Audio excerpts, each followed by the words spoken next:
para hindi na po tayo magtagal, ayaw ko na po sa House of Representatives. Ang gugulo po nila. At kung na kayo magsasalita, meron 3 taong manggugulo sa akin. Kilala naman ninyo eh. Kilala nyo, 3 lang yun. Yung isa dating kasapi ng NPA. Yung isa bulang propeta. Yung isa artistang hindi pa sumigat na laos na. Masikat pa si Kuya Will.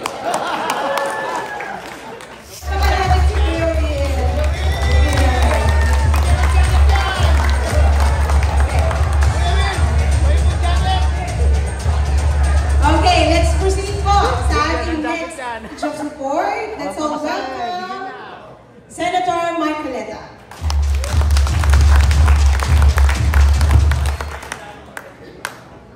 Talagang kailangan po nating pasalamatan si Gov. Chavit. Kasi po, kaya ako napunta rito, siya pa po ang personal na tumawag sa akin. Ganyan po siya talaga. Pwede naman ang tumawag sa akin, stop lang.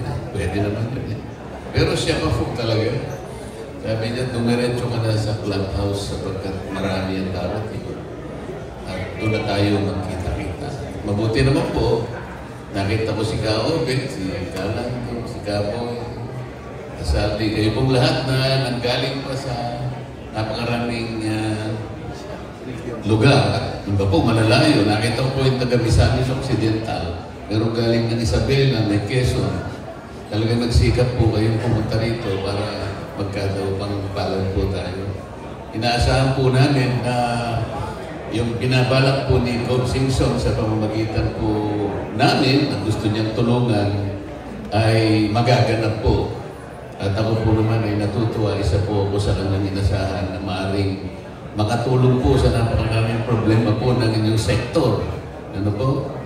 Yung lamang modernization po ninyo, away-away na po kayo. Hindi na kayo magkasundo sa consolidation ng prangkisa ninyo, pati yung rationalization ng ruta ninyo, pati yung public transport sector route, pati accessibility, pati connectivity, hindi kayo Pero tayo po, kagaya ng nalalaman ninyo, pag tama po, ilalaban natin. At marami na pong beses tayo nakipaglaban. Kahit ako na lamang po mag-isa, lumalaban tayo. Alam po ba nyo kung lang hindi ko nailaban? Isa lang. Yung hope niya ako nawala. Kuya Will, nakakain mo naman. Dalawa po yun eh, isang ubi at saka isang munggo. Yun lang hindi ko nailaban.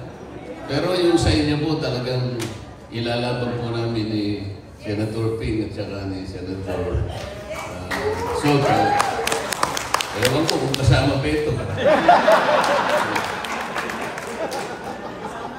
Alam po ninyo, malimit natin sinasabi, Gov. Chavit, isang salita.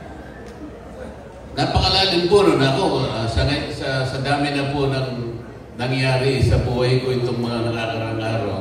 Talagang parang nagugustuhan ko na pong kasama yung sa Pungiro. Alam po siya kung bakit. Ayoko pong i-promote yung sabong ha. Dahil hindi po ako sa Pungiro at bawal po sa amin yun. Baka matiwalag ako. Pero ba't ko po si Manong Chavit sa Pungiro yan? Isa pang barkada ko po, yung asawa ni Senador Miriam Santiago. Si John Santiago, barkada ko sa Pungiro po yan. Yung gobernador po ng Rizal, si Itoy Nares sa Pungiro po yan.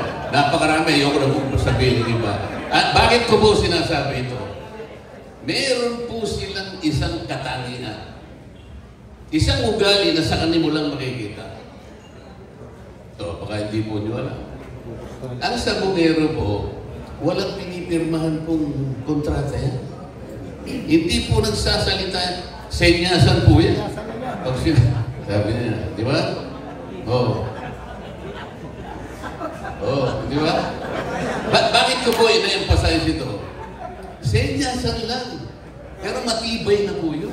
Uusapan na po yun. Mangyayari at mangyayari. Pag sinabi niya na, bibigyan ko lang 1.2 million, nangyayari po yun. Ganun po ang gusto kong mangyayari. Bakit po sa mga magsisilbi sa inyo, kandidato pa lang. Ano si Kuya Will, pag sinabi, bibigyan kita ng jacket.